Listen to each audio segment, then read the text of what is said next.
Hi, everybody. Welcome to episode number 17 of the Fitness Devil podcast. Today we had Dean Somerset back. He's our first returning guest. Doesn't need much of an introduction. So we talked about his new transition to a new working environment. He works under the Evolve umbrella, same corporation that I contract out of. And we talk about new trainers working in commercial facilities and how that could be really beneficial. We get into the L2 Fitness Summit that Dean and Dr. Mike Isertel did last September. That product is now available on video, so you guys can actually buy that, so go to his website. And just wander into a bunch of other stuff about what Dean was like when he first started as a trainer and how much he's evolved over the years. Thanks for tuning in. Check this one out.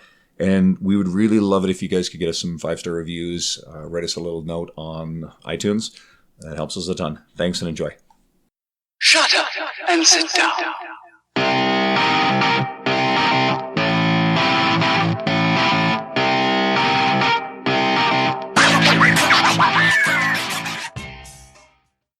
All right, guys. Welcome back to our podcast. Today, we've got Dean Somerset sitting with us. So he's our first return guest ever.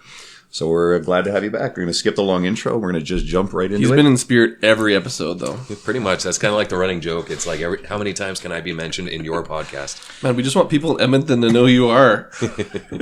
We told you that. Yeah.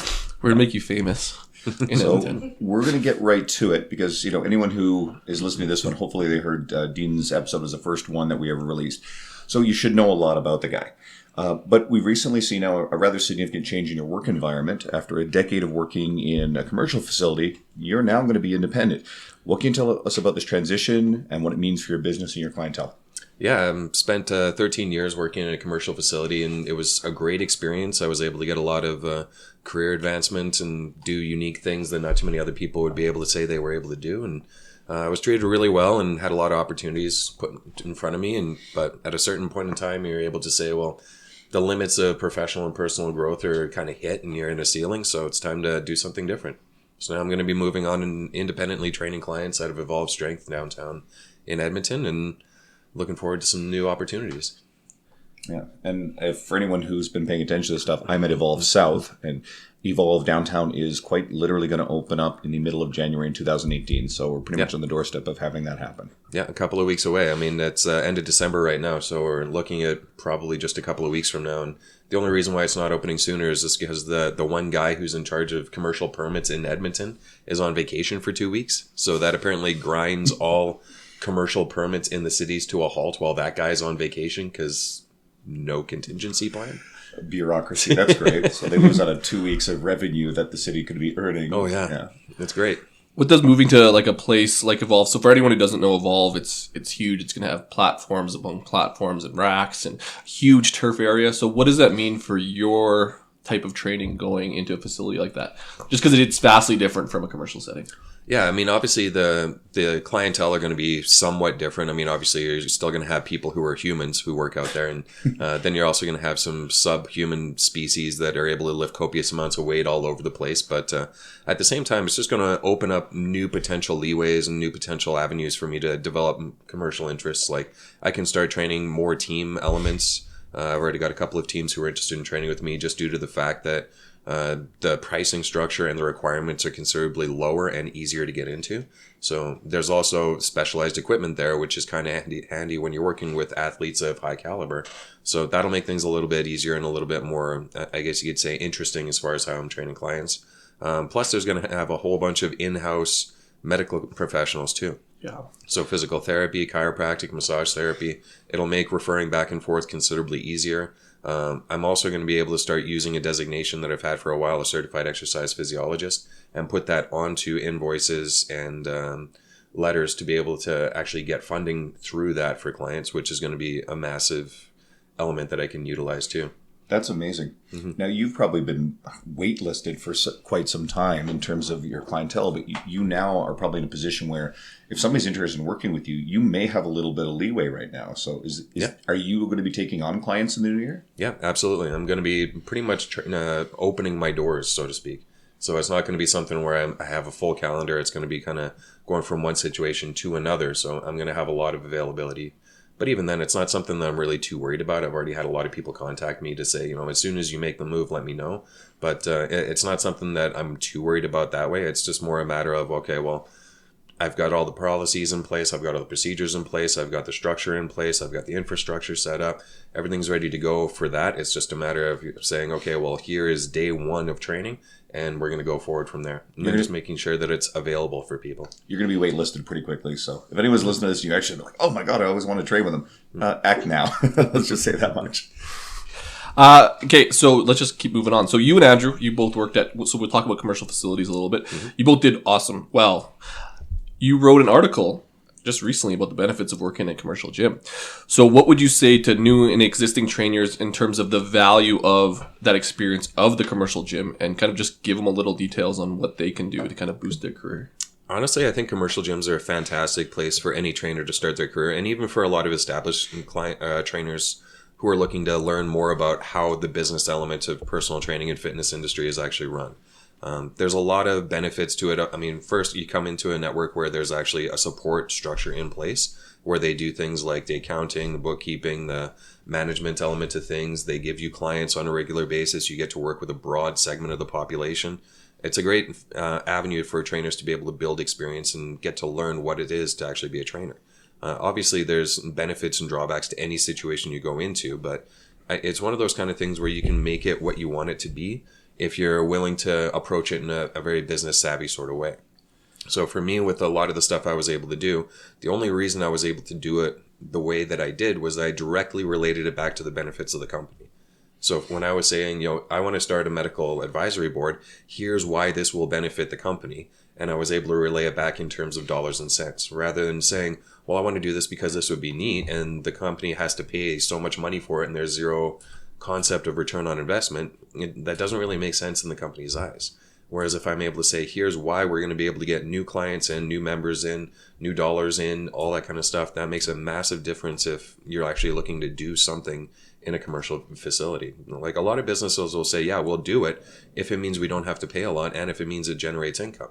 You also had a lot to do with building the continuing education program in that facility as well. So, what would you say about that to a new trainer coming in? Depending on the company you work for, like some have really, really well-established continuing education divisions. Some don't. So it just depends on the company that the individual is working with. We were fortunate enough that we had pretty much leeway as far as what we wanted to do for continuing education in terms of course development and design and curriculum. So for something like that, for me, being able to teach continuing education to a packed house pretty consistently, that helped me to establish a lot of the skills that I had where I would be able to use that for other projects down the road.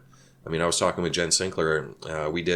Tony and I did a workshop in Movement Minneapolis last year. And she was saying, you're really polished, you're really poised in when you're speaking. And that all just comes down to reps. That just comes down to the experience of doing the kind of stuff where you're standing in front of a room and teaching. You may actually have more experience than anyone else in the industry in that regard, just because of how much you've taken. I've taken several of your continuing education courses myself, in addition to paying for ones, flying to another country to watch you present and other people, but I've seen a lot of this stuff in-house for free. So it's pretty cool. Yeah. Now, what does the medium and long-term future look like for you? Obviously you can't project everything, but the best of your ability to look into that crystal ball, imagining Dean 20 years from now. 20 dogs. bunch of comics, all the wrestling belts you could have. Well, we got one. We're hoping to get another one soon, but what? Another dog or belt? Belt. And maybe in the grandest only if you win nationals. Yeah. What would you like to change in the industry? Well, in terms of short and long-term stuff, I don't really have any specific outlines. Like a lot of what I thought I would be doing today 5 years ago is very different than what is actually happening. And not to say that it's good or bad, but I mean, the world has a way of saying, well, here's the new direction you're going to go, so take that. In terms of 5 or 10 years from now, I hate thinking that far ahead. I want to think about the nap I'm going to have this afternoon, and then we'll see what goes from there. But most of the time, next couple of years, I want to be able to keep expanding my online coaching business, keep teaching workshops, release a couple of new products. We'll see what they actually are. And Tony and I are going to start ramping up a new workshop series. We just retired Complete Shoulder and Hip Blueprint. So we're thinking about doing a more kind of like a deeper dive into hip and shoulder. So we might call it a more complete hip and shoulder blueprint. That's just kind of the working All talk. in caps. Yeah. Is this going to give us some insight into what you guys will be presenting in Kansas City in May? A little bit. We're thinking about just being 3 hours of memes and then just having running commentary on the memes. But we might... Lightsaber battle. Yeah, we'll find like the plastic lightsabers at Walmart and just have an epic battle going on. A lot of I keep finding out that a lot of the people that we met from the Kansas City Summit last year, they listen to this podcast. Franco Guzman just messaged me. I'll throw him a shout out. He just was listening to the Mark Fisher episode, and he was saying how great it was on his Instagram. So we're chatting a little bit with him. So people like that will be there to hopefully see you and Tony present. So give these guys a little bit of Franco's amazing. Like the first time I met him, he said, I traveled for like 37 hours to get here. And he goes to continuing education stuff all over the world because he's really into it. So shout out to Franco for being a boss. Yeah, he's awesome. Yeah. Now, let's say, going back to the original question, if you could really, at a very aggregate level, change something big about the industry long term, is there anything that you'd really want to have a really big mark on? I think that, what I do is I try to have more of a hand in educating trainers to reach a broader audience. Obviously, it's one of those kind of things where if I wanted to set up and say, okay, I'm going to market just towards general population, you could reach millions and millions of people. Whereas if I can market towards the trainers, I can reach thousands, maybe tens of thousands of people who would then have an effect on millions of people based on the number of clients that they're working with. And if you can progress the level of knowledge in the industry some way, I mean, I'm not saying I know everything, but if I'm able to say, well, here's a common misconception, here's what actually happens, here's ways to make it better, then that's something that can help move the industry forward in one way or another. I think that a lot of trainers and a lot of fitness professionals kind of get sucked into the ropiness of saying, well, I want to put out content that's going to impress other trainers or impress other people in the industry. Whereas at the end of the day, if you're working with clients, the people you should be speaking to are your clients. And that means that you're using language that's effective for them. You're not trying to talk over them. You're not trying to talk down to them. You're trying to make it so that it's very actionable, but stuff that they can say, oh, I understand this. I never thought about that. That's great. I want to go try and use this. Well, I was going to say, even Anthony and I have talked about this, my business partner, is that it's that wanting to have pass the Alan Aragon test. So you want to write this like crazy scientific post and impress all these people. But again, that's a small portion of who you're actually impacting. Like again, Alan Aragon's not going to give a shit about my post, but there could be 100 people that would and wouldn't understand it if I put it in that tone or cues or whatever, right? But even beyond that, if you make something stupid simple that relays the information that Alan has in a way that's going to reach the general population in a way that he never would put out there, that would impress him a lot more than you trying to cite 50,000 PubMed articles. Just due to the fact that, okay, you're understanding the message and you're making it reach the masses. Some of the most successful people we're seeing down in the industry, and I'll use Jordan Side as an example, they are incredible at distilling down that message into something extraordinarily straightforward and simple. And it's one of the reasons why Jordan has been as successful as he is. Actually, it kind of transitioned to a point I was going to ask is, because guys like Jordan, often now they barely work with anyone. Like Jordan trains Gary Vaynerchuk, and that's pretty much it. And everything else is about educating other people. Will you always want to work hands-on with people, or can you ever see yourself getting to the point where you primarily just work with professionals who help people? I think I would rather work with people. I mean, part of it is you can't really replicate an in-person relationship through a computer screen. To Jordan's credit, he doesn't just work with one person. He's got his inner circle group, which means that he's working with hundreds of people all over the place. So he's working with a lot of people. But yeah, his one person that he's working with right now is a term employment. So when that's done, he's going to be doing some different stuff. Whatever that is, I'm sure he'll crush it because Jordan's just an animal like that. But for me, I'd always want to work with people just due to the fact that when you see somebody make changes over 6 months, a year, 5 years, 10 years, you can actually see some really cool things happening in terms of not just their body, but their confidence, their understanding of what you're trying to put out, and also get a better validation of what you're trying to talk about. So if I've got a client who's 60 years old, like I could use a couple of my clients as example. When they started training with me, they were 60. Now they're mid-70s. Your guy who did his birthday deadlift the other day? Yeah. Yeah, that was pretty good. Yeah, that was pretty cool, right? Yeah, pulling 375 with arthritis in his hands. Not bad, right? And he could have done more, except the grip was slipping on one side. If we had chalk in the gym, we would have been able to do 3 reps with no problem. because that sucker flew up really quick, right? So this gets down to the true reason why you're transitioning is because now you're allowed to use chalk. This is what it is. That's the only reason. The one sole reason. But other than that. But yeah, you can actually work with people and see things happening in real time versus just seeing progress pictures or updates or whatnot. You can form better relationships with people. You can actually chat with people in a personal level that doesn't feel quite as formal as through something like email or a Skype call or something like that. So I'd always want to work with people just due to the fact that it gets me out of the house. I mean, Lindsay would drive me insane, and I'm sure I would drive her insane if I was home all day long.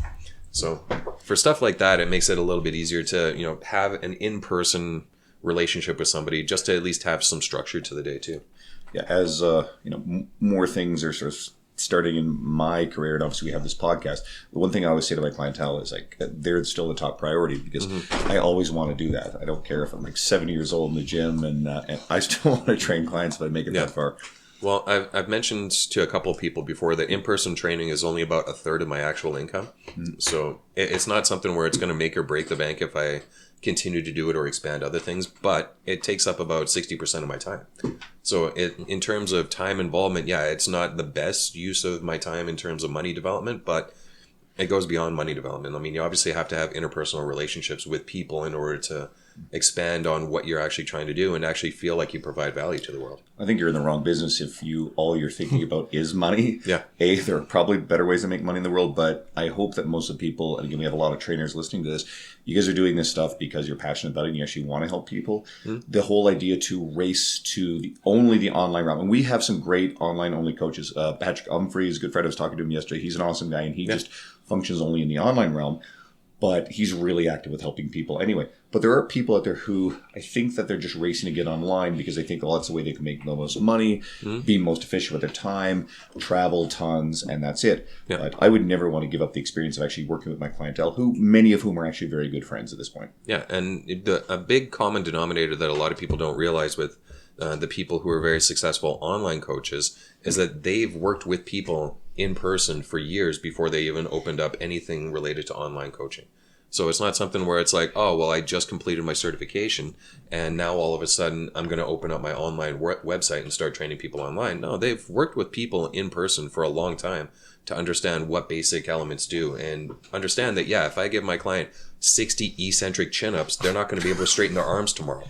And that's not a good thing. They might go to the hospital. Yeah. Well, and I was just going to even say, we go back to working with people. It's just, I don't know how many discussions I get on the internet or even with friends. And I'm like, hey, do this, this, and this. And then I'm like, it would be just great to see you because in person, it's just a whole different world. Because you can tell someone to get their chin down or get this neutral or brace and do all this stuff. It means nothing unless the context is there a lot of the time. Not that you can't do it, but it's a huge detriment in terms of just only doing online because you do a little bit of a disservice unless they're like perfect. Well, also online is very much retroactive coaching. So you're seeing a video of their workout that they already did and uploaded to you, and you can't be proactive in changing what they're doing. There's also a massive benefit to tactile feedback. Yep. So if I tap a client's lat and say, make this muscle flex, they'll know when it actually flexes, and I'll be able to tell them when they're doing it right or not. But if I'm looking at it through a video screen, an iPhone that's set up at a weird angle into lighting, and they're wearing dark clothes in front of the window, and I can't see what's going on, I can't do anything until they do that workout the next time, which might not be a week from now. And it might be really difficult to be able to get them to, buy into the concepts of the thought process. But all I would need to do for a tactile feedback is say, flex this. Yeah. Or move them there. Like it's almost, I would say it's one of the most effective. Do you almost, I don't want to say you shy away because you have an online business, but in certain situations, would you prefer to have someone in person just because you don't want them to reflect poorly? I know does that make sense? Essentially, if you give them a cue and they don't get it and they're like, Dean, you're training shit. But really, it's just a matter of they couldn't take the feedback because it wasn't in person. Like, have you ever dealt with that situation? Not really, because I don't really make it too much about me. Yeah. Like, it's not something where I'm like, if you do this wrong, then it's a bad reflection on me. It's more like, if you do this wrong, then I've got to help to explain it better as far as what you're doing. Everyone wants to learn. Everyone wants to do better at stuff. That's why they're there in the first place. So if they're not picking something up, then either I have to change the way I'm presenting it to them, give them better cues to be able to pick stuff up, or whatever I need to do to make it so that they can understand what's going on. Sometimes I might say, okay, you know what?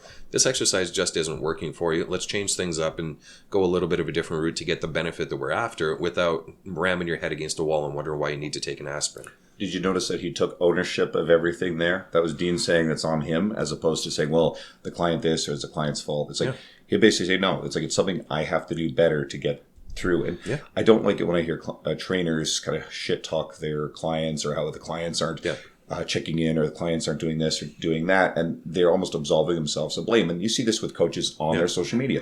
Guys know, like, if your client is struggling in some way, shape, or form, it's really on you to do something better, different, communicate better to get through to them so that you can help them. It is not, quote, their fault. Yeah. I mean, part of it comes down, they have to have the responsibility to say, okay, well, I'm paying for this service for the specific request that is going on. I have to make sure that I buy into it and I make sure that I do it. But then as the coach, you have to make sure that you're holding them accountable for one, but then also helping them through any kind of sticking points that they're going through. I mean, if somebody was to come into me and say, I can't make it to the gym because I just don't have time, and I'm going to have to cancel my membership and cancel all my training and all this kind of stuff. Okay, you're more than welcome to do that, but maybe I can help you to find a better use of your time, so that way you can actually see the results you're looking for and get the health benefits that you're looking for from the workouts, even if it means you're not coming in to train with me all the time. Maybe it's something that you do at home for 5 minutes in the morning, or maybe 5 minutes at the end of the day, or maybe we restructure your TV viewing, or maybe we find ways to shorten your commute, or anything like that. I mean, that's helping people overcome obstacles, and it transcends counting reps. But give up Gilmore Girls? Seriously? Okay, well, do your cardio while you're watching, right? I'm not going to get in the way of your Rory Gilmore time here, man. Lindsay's over there on the couch just ecstatic. Apparently that's a good reference for us. So. I didn't love the redo of it. See, I've never watched that. Did you see the ad? It just wasn't as good. Did you see the ad that they had for that? Like the still photo? She's holding the cup, like twisting her hand backwards. I'm like, can you even drink like that? Can you set that cup down? Who holds a coffee cup that way? There was no Jesse. Sorry, Lindsay's in the background. So if you were listening to this, we just did Lindsay on, well, she released that Monday. You did, Lindsay? Phrasing, Dean, phrasing. Lindsay is on the couch, hovering, judging our Gilmore Girls discussion. Anyways, so if you hear a woman in the background, it's just Lindsay. Moving on. You turned a good shade of red. Oh, man. She called me out on Gilmore Girls. It's not cool. I'll battle you in comics, though, but not Dean. Andrew and I, so we were at the local trainers, with a bunch of local trainers at the L2 Fitness Summit, where you and Dr. Mike Israel presented. Mm-hmm. There was a film. It's now available. Yes. Honestly, though, tell everyone about this event and the product and the future projects and the speaking engagements that'll help educate trainers, because that's kind of your thing, is educating trainers a lot of the time. Tell us about what that was and why it's important. Well, it was the L2 Fitness Summit, which was held at L2 Fitness with Lauren and Landon Porberin. I think I'm pronouncing the last name right. Yep. Great new facility out in Western Edmonton, if anyone gets a chance to go check that out. They wanted to bring presenters who are kind of world-class, as well as me, into Edmonton to try and do more education with the trainers, because obviously, like, a lot of the stuff you have to go to involves travel for getting anywhere for education. So Seattle, Vancouver, Toronto, Kansas City, New York, wherever. So to have people come into Edmonton is obviously cheaper for everyone, but it gives you a better chance to actually attend a workshop that's going to be high quality.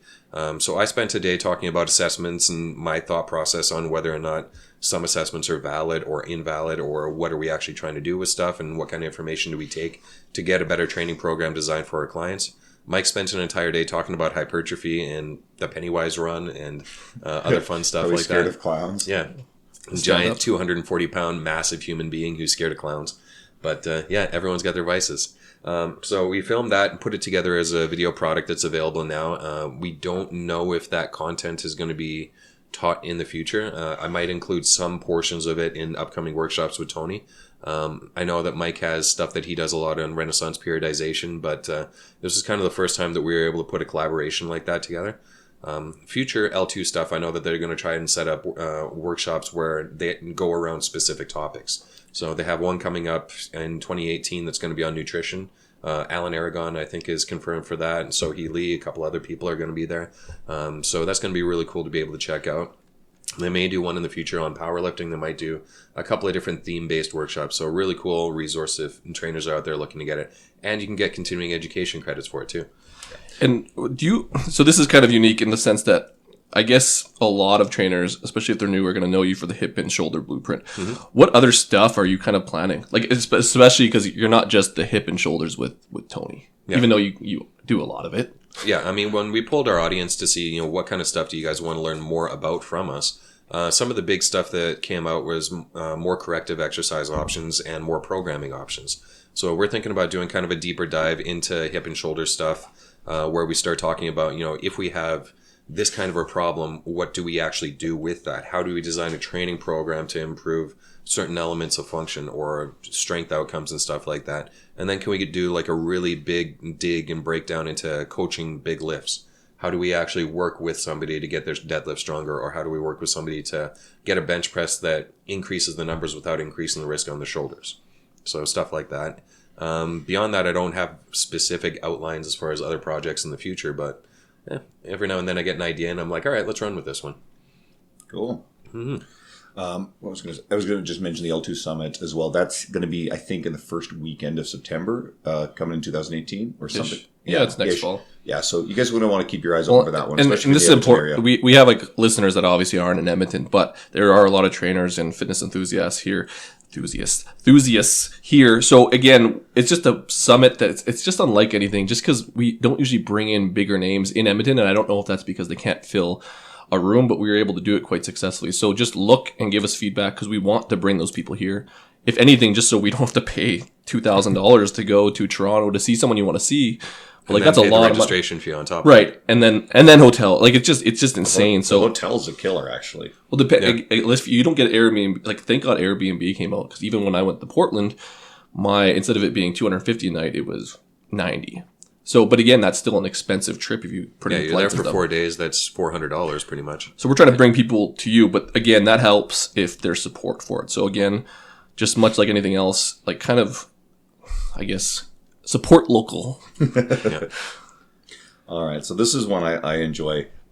Dean, I've always seen you as someone who's very poised, very polished, very professional, a lot of positive energy, a lot of P's there. You always seem to say the right thing. Was this always the case? And what were the early years? Lindsay's over there left to kill herself, so this should be good. She's like, fuck no.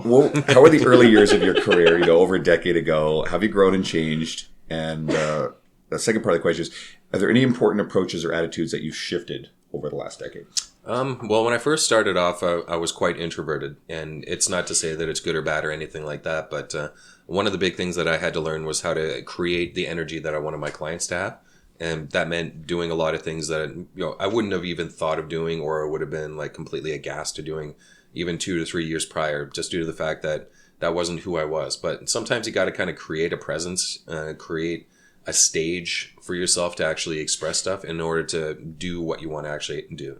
So it's not something where I would say like I've always been poised or proper or anything like that. Like, I screw up on words all the time and have a mild stutter once in a while when I start getting a little bit too rapid. But my brain's operating too fast. Yeah, sometimes like I do it too. Have you ever sounded like our prime minister when you talk publicly?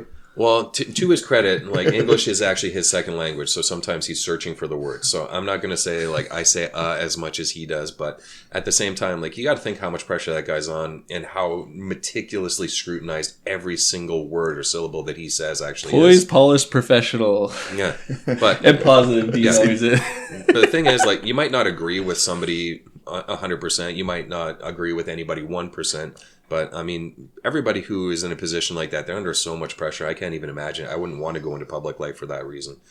Just due to the fact that everything you say is constantly criticized. You make a small joke and now all of a sudden everyone wants to lynch you. To speak of that, you're not necessarily immune to that. No. There's a few Facebook posts where someone just loses it on you. And one of it was on coffee. I think one of it was on the unicorn coffee. Yeah. Yeah, like, what? Explain that one, because that was good. I don't even remember that one. What basically, was that? It was the 600 calorie. What was it? The unicorn? Oh, the unicorn frappuccino. Yeah, and you made a complete joke, and because your position of influence, someone was like, "You're a horrible person." Maybe people just need to enjoy their sugar once in a while, and just lit you up. Yeah, I put up a post because the unicorn frappuccino from Starbucks was coming out, and I literally just put up the nutrition information from their website and said, hey, if anyone's thinking of this, here's the nutrition information. If you want to have a vial of insulin to go with it, that would probably help out. And people are starting to say that I'm diabetes shaming and that like I'm a terrible human being. And I'm like, okay, well, yeah, sure, go for it. You were making fun of people with diabetes. Yeah, I was making fun of people with diabetes. And very insensitive. One woman showed a picture of her kid who was in the hospital because of type 1 diabetes. I was like, then probably don't drink a unicorn frappuccino. You've also started an argument about sumo and conventional recently. Oh, I didn't start it. I pushed it towards that way. Yeah. Dean's very... While your own wife lifts sumo. Oh, yeah. She said And half of my clients lift sumo because it's appropriate for them. If you follow anyone in the circle of that realm of fitness people, I guess, you can always see when Dean chimes in because it'll just be a meme, passive aggressive, usually. Usually a GIF. Because GIFs are fantastic. A GIF or a meme, and then everyone knows what he means, but no one knows what he means, and he just like, he inserts it and then leaves and never says another word. Just drive by. So he's kind of found his way around being poised, professional, polite, and positive. Yes, it's called GIFs and memes. Now, going back to the second part of the question, is there anything like really critical about how you approach stuff, or just philosophies you've had that have changed a lot over time, where you've gone back and said, you know what, I really walked away from this line of thinking, or I was dead wrong about this? Yeah, probably a whole bunch. I can't think of any off the top of my head, but Never wrong. Well, no, I'm always wrong. That's a great thing about being wrong is if you change your mind, you're right again. Yeah, that's fair. So there's a lot of things that, like, I'm wrong more than I'm right, so I'll change my mind on a lot of things. I don't think there's been anything that I've really dug my heels in and said, this is the way this is, and I have to keep it that way. And then, oh, no, now I do something different. I mean, when I first started training clients, I'd use unstable surfaces, which we all did. If you were training in the early 2000s, we all did, right? And it's not something to say, oh, well, this is good or bad, or how did you know? Nobody really knew any better because that was the information that was being put out. It's like, here is the way to train everything. And it's like, okay, well, let's try it. And you start realizing that, people aren't really getting any kind of a result from this. What if I changed it and did something like this? Oh, wow, okay, people are getting results. It's an evolutionary process. One thing that I've kind of shied away is I don't really worry about VO2 max as a measurement of aerobic fitness anymore because it's kind of superfluous to what a lot of people are actually looking for. For a lot of athletes, they're worried more about what their time is, what their speed is, or what their peak performance is at threshold or anything like that. So VO2 max isn't really all that beneficial compared to something like a work capacity or work output. For a lot of people, VO2 max, you look at it and it's like, okay, that's a cool number. How fast do you run at VO2 max? So why do we care about VO2 max? Why don't we just say how fast do you run? So it's one of those kind of measures I think has been considered the gold standard from a clinical perspective, but is absolutely useless for an end user at the end of the day when they're trying to look at things like, how fast do I run on the treadmill? How do I bike? Or what is my time supposed to be for a 5K or anything like that? So moving away from VO2 max as a measurement has been pretty big. And just speaking on, like, we talked about, like, uneven surfaces, where are we at now with what's being put out in terms of, like, relevancy and, I'm not going to say infallible, but how close are we to, like, finding something that's not going to change for a long time? Does that make sense? Heavy strength training has still been a consistent prover of results. You can use heavy relative to the individual. You can use heavy as an absolute number, but when you have somebody who loads their body in a way that's greater than homeostasis, they're going to see positive adaptation as long as it's under their threshold of injury, which for a lot of people might be 60%. If they're able to say that I was working at a 6 out of 10 RPE, great, that might be heavy lifting for that individual. Others might be 9 or 10 or even 11 out of RPE. We're going to crank that knob right to 11 like Spinal Tap. But everyone is going to be a little bit different. And when you start pushing the body beyond that normal homeostasis level into some sort of positive adaptation, you're going to have bone remodeling in a positive direction. For anyone who's osteoporotic or osteopenic, yes, heavy loading is going to be very valuable for people that are going through any kind of bone wasting. Menopausal clients, pelvic floor rehab kind of clients, musculotendinous injury clients, anybody who's going through metabolic syndrome type issues. Heavier loading is going to be beneficial just due to the fact that it does work on all the body's tissues rather than just doing one or two small things. Now, obviously, it has to be something where it's tolerable to the individual, and some people have to train up for it with very basic, easy body weight or even regress body weight stuff, but they're still loading beyond homeostasis. That's kind of the key feature. Cool. That was freaking smart guy. Once in a while, I do some smart things. I'm gonna I got pull. nothing to say. Yeah, nothing. You know what? You're right. we're getting to certain standards. Actually, I do have one more question. Yeah. Is there anything currently popular right now as a trend that you, maybe there's not strong evidence of it, but you have very, very strong inclination that it's probably something that's going to fade, that isn't going to be well supported as it's tested more? I don't know. I think that a lot of stuff is kind of finding a level when it comes to training programs. I think that using fixed machines backwards is kind of it's kind of odd. I have no idea why people do this kind of stuff. It's like, why would you use No one's studying that. Yeah, it's like, oh, this is a better machine for this kind of. Why don't you just turn around and do it the right way? It's like, the funny thing is when you see people backwards in the hip abduction adduction machine, it's like, why don't you just turn around and do it the other way? It's like, is this a better way of activating muscle? No, just have a seat. You gotta and be more crank it out. positive, man. What about... I was gonna say the opposite end of that. So, what are you finding that's not necessarily supported or kind of being researched that you think should be a gold standard? Does that make sense? So something that people aren't necessarily backing up with the research, but that you know to be true-ish.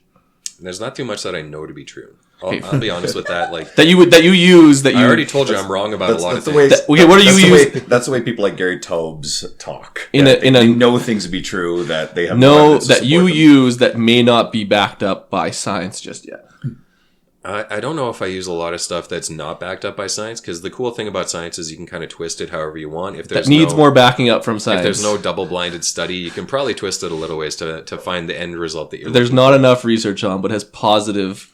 He's a dog. Dean's Guido is a. Well, no, dog is there like, and the reason why, because even, I don't say we got an argument on Patrick Humphreys thing, but there's a lot of stuff that's discussed where there's research on both ends, Yeah. and there are going to be people that are for and against. Is there anything like that you think that people may be a little wrong? There's a lot. I mean, Pick your favorite. Pick your favorite. I mean, when people start saying what an appreciable depth is in Okay, squats, there we go. like who cares? I mean, obviously, when you go into a powerlifting meet, there's a standard for a powerlifting meet. If Gladys from accounting is doing a squat and she's a little bit high, Freaking Gladys. who cares? Right? She's going to go home to her 3 cats and tell them about her squat day and feed them some fancy feast. It's going to be a good day. She might get 3 red lights, but again, I don't think that she really gives a damn. The other end of the spectrum is when people give absolutes as far as what you should be able to do with your anatomy. Yeah. It's like, if you don't squat to the floor, you're a terrible human being and you have herpes, right? It's not... No, but if you can squat to the floor, great. You can squat to the floor. I can't do the back bridge without my spine exploding. And if you ever find me with my feet over my head, call 911 because something went terribly wrong. But at least you can drink urine to cure that. Okay. No. Or so it's being said around the city. I'm just kidding. no. Guys, don't drink your own urine, please. You know, if you're going to do that, you might as well go whole hog and eat the stuff that comes out the other end too, right? Because I mean, it's the same stuff. It's a waste excrement, so you might as well go for it. Just don't eat for the whole day. Yeah, just don't eat for the whole day, and then drink your own pee and eat whatever else you have to do, and then transplant somebody else's poop into you, because that's something. I also don't understand what the fascination is with shoving stuff into your body that shouldn't be there. Like, why are you putting someone else's poop into your body, and why are you putting a jade egg in your whatever?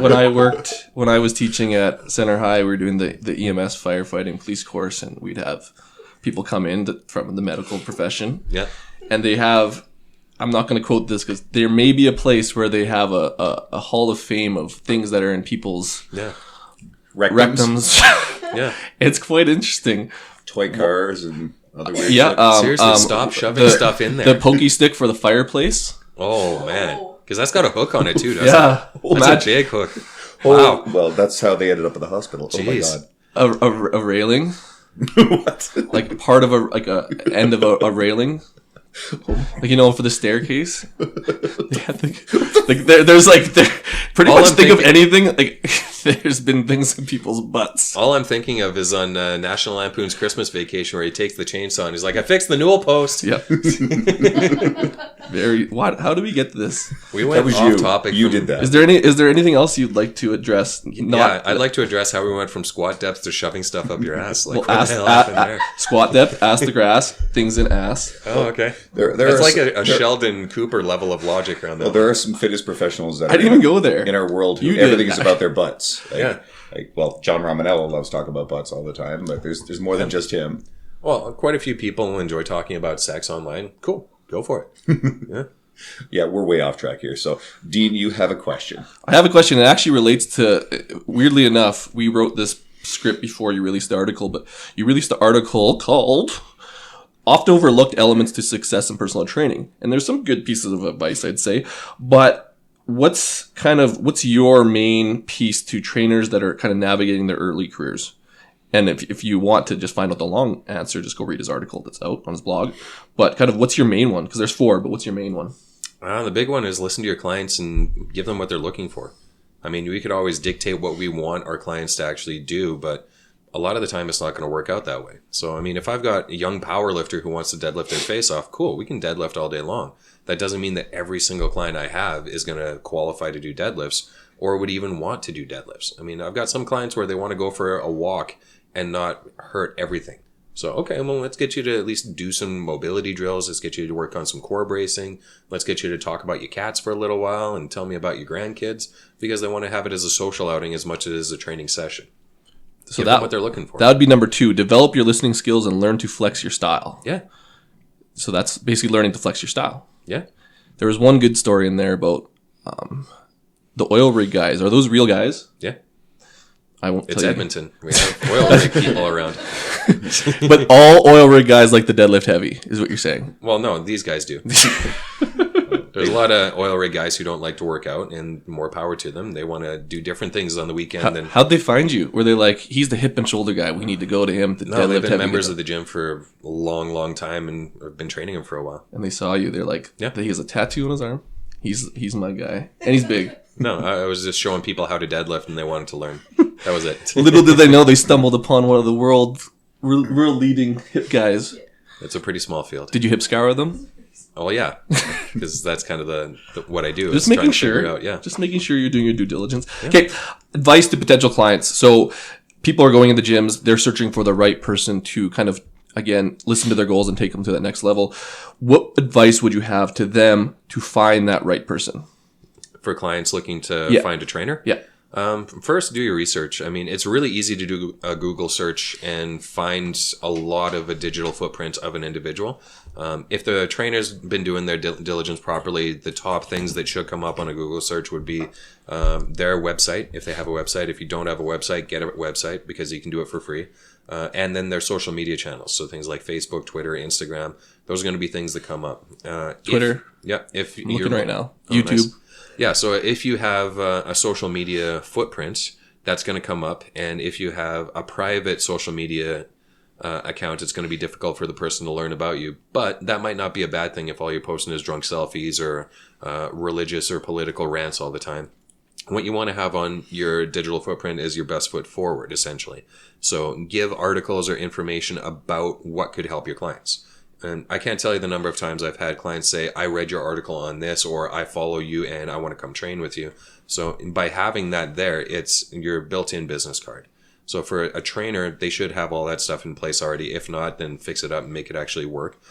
So for the clients, do your research and learn a little bit more about the person you want to work with. Watch them in the gym for a little while too. Creep them. Creep them. A lot of people will watch a trainer and how they interact with their client and make a decision of, this trainer's paying attention to their client, I want to actually work with them, or this trainer's more interested in everything else that's going on to the gym, I don't want to work with them. And depending on where you work, if you're in a private studio or in a commercial facility, it could be a little bit dicey. I mean, obviously, commercial facility, you can creep on trainers a little bit easier that way. Private studio, you kind of have to book an appointment. But the other aspect is just book an appointment with them and see, do you actually gel with that person? Are they fun to be around? Are they somebody that you want to spend time with? And do you think that they actually know what they're talking about? I mean, obviously, it's a big difference between somebody who can recite gluconeogenesis stages all the way through from start to finish, or is or is it somebody who is smart enough to be able to say, hey, I know how to get you the results you're looking for without bombarding you with a lot of information that you probably don't need? Or is it somebody who's going to actually take the time to teach you? If it's somebody who's just giving you workouts, cool, you can get that online. If it's somebody who's nice to work with and fun to be around, even better. But as somebody who's going to actually teach you about the why and the how of what they're doing, that's going to be kind of the best situation for a trainer. And that goes back to, even if we refer back to the article, teach, don't instruct. Yeah. Can you explain that a little bit? Yeah. Well, the example I used in the article was when I was in first year university, I was just a warm body in a seat in a lecture theater where there was like 200 or 300 other first year students and one professor. You can't really teach in a situation like that. All you can do is deliver a lesson plan. And that doesn't mean that it's ineffective or anything like that, because you can obviously learn as a student. But if you're in a one-on-one situation with somebody and you're able to ask questions back and forth and have more collaborative learning, that's obviously the best scenario possible. So think of it sort of like if you're a mentor to a mentee. You want to do that in kind of like a one-on-one type scenario. So all of your clients as a trainer, they're your mentees. You're their mentor. You want to try to impart Padawans. knowledge. Yeah, Padawans to the young Jedi. So you want to make sure that you're able to impart knowledge to them the best way possible, but also get them interested in the process. They're not just there for course credit. They're there to do something to better themselves one way or another. So give them the information that they can use, but then also get them excited about it some way. Well, and the one thing, where was I going with this? I don't remember. It was something to do with Padawans and teaching. Did you see the new movie yet? No, I've been so busy. Fuck. I haven't. Is it? either, Have so- you? Yeah, we saw it on last week. Was it good? I actually enjoyed it. I mean, if you're going into a Star Wars movie looking for like canonical type storytelling, you're probably in the wrong place. But at the same time, it's fun, it's entertaining, it's cool to watch, and really neat twists on things. I will give a little bit of a spoiler. I think that they kind of underdeveloped Snoke's character, but yeah. Was there any? Well, I don't want to know. I saw a meme, and again, I haven't seen it, so hopefully it's not much of a spoiler because it doesn't tell me anything. How, what's his name? Mark Hamill, who is largely outside of his Joker voicing, has been pretty irrelevant for about 30 years. Yeah. He's whining about how he didn't like what they did with his character. And something to do with the fact that he went away and hid away. Yeah. And it's like, oh, a Jedi wouldn't do that. But then there's the meme, well, Obi-Wan Kenobi went and hid in the desert, changed his name. But they missed after- there's a whole after bunch of Anakin went novels about how he basically fucking lit up everything and then what suppose. happening. So they missed that whole part. Or Yoda, when he didn't figure out that Palpatine was actually the Sith, he just hid in a swamp planet and hid away too. So it's kind of the Jedi thing. Apparently, they fuck shit up and then they just go and hide. Yeah, it's like they're all awesome and everything, and then one thing goes wrong and they get depressed and start going off into the woods on their own and living their nomadic life. They just got sick of it. Yeah. I remember what I was going to say. Mark Fisher alluded to speak to the people in the language that they're listening to. Yeah. So that's what a main piece of advice. So again, teach, don't instruct. And you can always expand their vocabulary as long as you tell them what the terms are and why they're doing it. And then here's why it's important. Here's what we're working on. But that comes down to teaching, right? It just makes sure that the people are learning as they go forward. One, and I always boiled it down. Like I'll tell people the first session is that we're going to create a language. Obviously, I have to teach that to you, but people aren't going to come into you and know your cues. Yeah. Like they have to learn how to learn in your system. And again, I guess that comes down to teaching. So again, don't just think there's one way to do it, because if Sally, or what was it, Gladys? Yeah, she's a character. Gladys may not understand that, turning your lats on doesn't fucking work for her. So she's going to squeeze her clutch under her armpits or whatever. Yeah. Or ask her, hey, turn this on. What does that feel like? She may give you the answer, and then you could use it. Yeah, so and you could use internal versus external cueing. You could use intrinsic motivation, extrinsic motivation, however you want to use it. But as long as it's something where that client is able to say, okay, I get it now. Yeah. And that's one of the main points I think that a lot of people miss, especially young trainers, because they'll come out, and I'm just saying this because you taught CanFit Pro as well. Yeah, for a couple of years. Yeah, so you get people that, again, go through that course, and it's a very small portion of what they need to learn. Like, they take it as the book. Yeah. And there's so much more after that. That's a starting point. So just be open to problem solving, I guess. Yeah. There's a lot more to coaching than the Borg scale. In fact, the Borg scale doesn't tell you much. Well, you got to keep your feet straight and your shoulder width apart. Yeah. And don't worry about, okay, go. Okay, well, I'll read your question then. Is that what you want me to do? I have a question? Yeah, because I'm skipping mine. We already hit it. Oh, yeah. So, what we do is we just cross out each other's questions, just skip on. What's your greatest influence? So, we talked about this last time, like one of your greatest influences, and you talked about your dad, and he taught you mechanics and all that. Mm-hmm. Who's your greatest fitness influence? In the industry. Yeah, okay. In the industry. Not your dad. The fitness industry. I think that you should put more emphasis on the dust and the industry. Industry.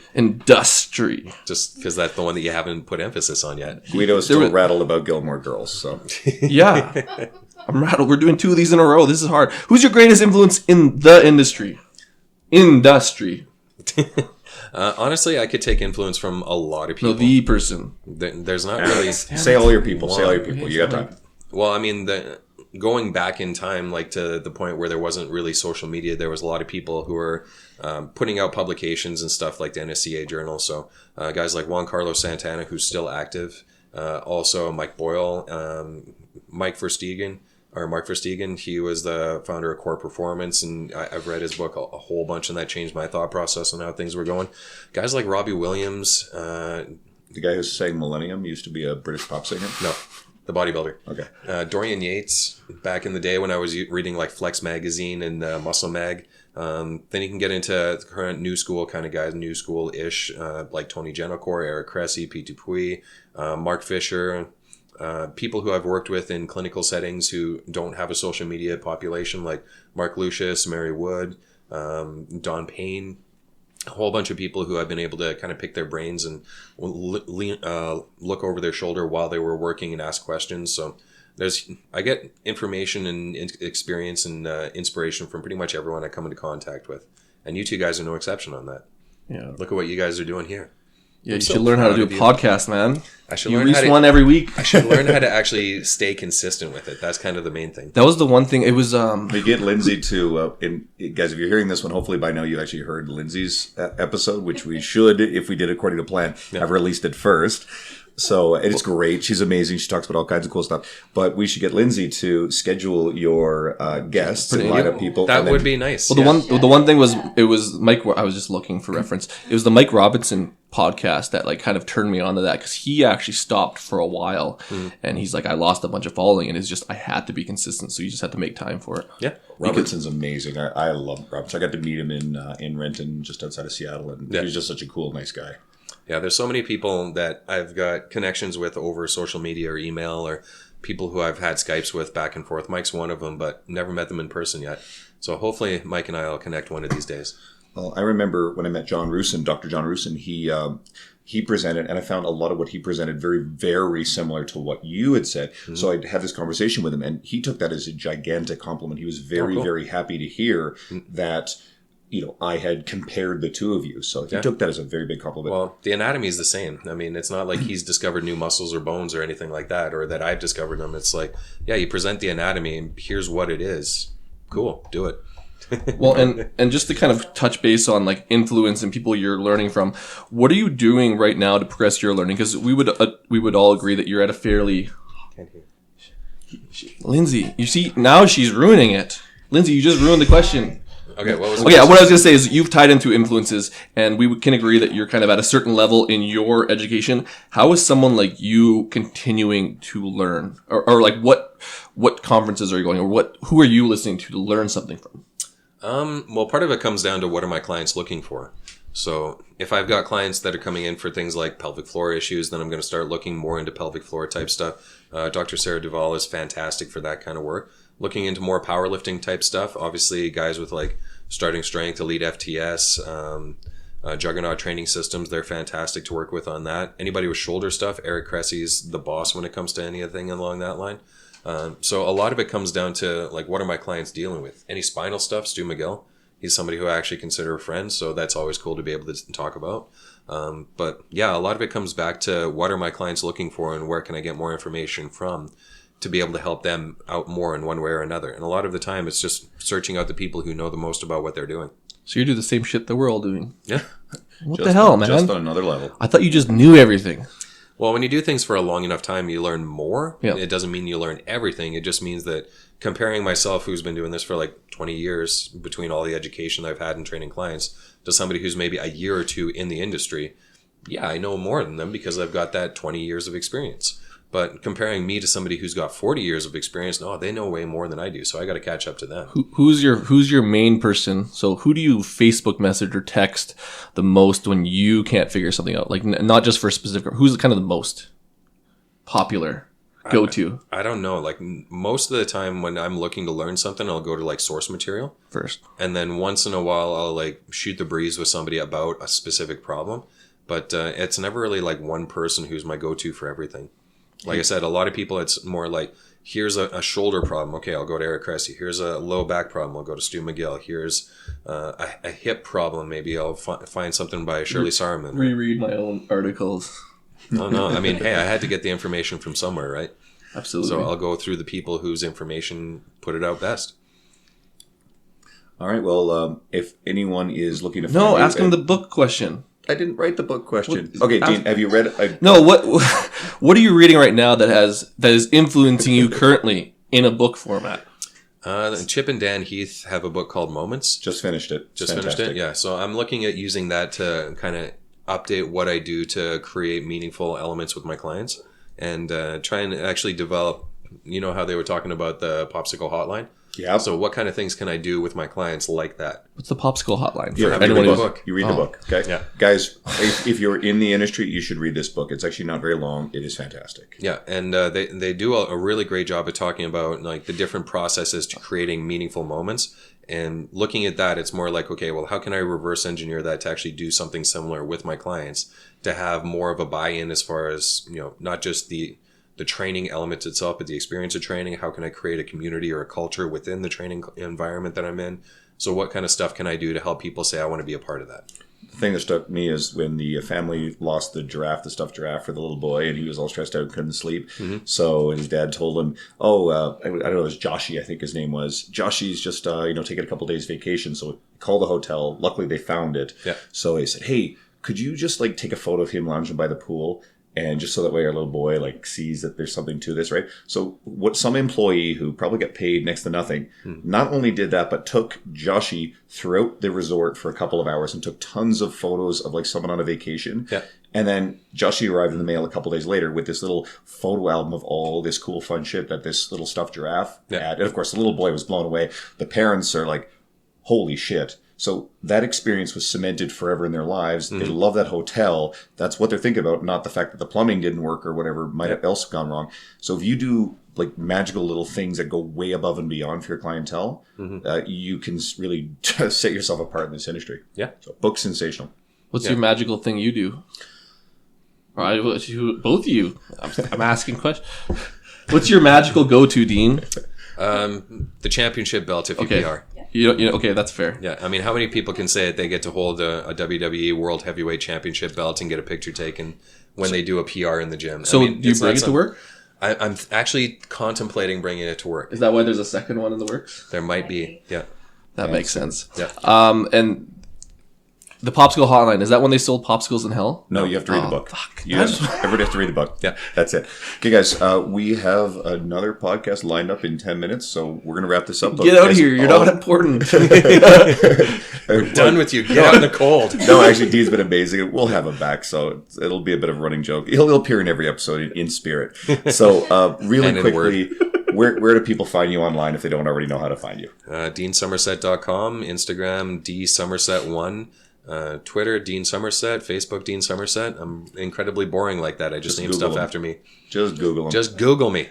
Yeah. Because you Google me, you get a whole bunch of different people. There's one Dean Somerset, so it's much easier. But actually, there's a town in England called Dean in the county of Somerset. Okay. So if you Google Dean Somerset, you'll get like farm real estates listings in England as well as me. I don't think people will get too confused, I hope. If you are, there's bigger problems in your life. Yeah. All right, guys, thanks for tuning in again. We really appreciate it. Give us some shares, love on social media. We could really benefit from 5-star reviews. Those help us a ton. And then next week, we should bring you another awesome guest. Cool. Thanks. See ya. Shut up and sit down.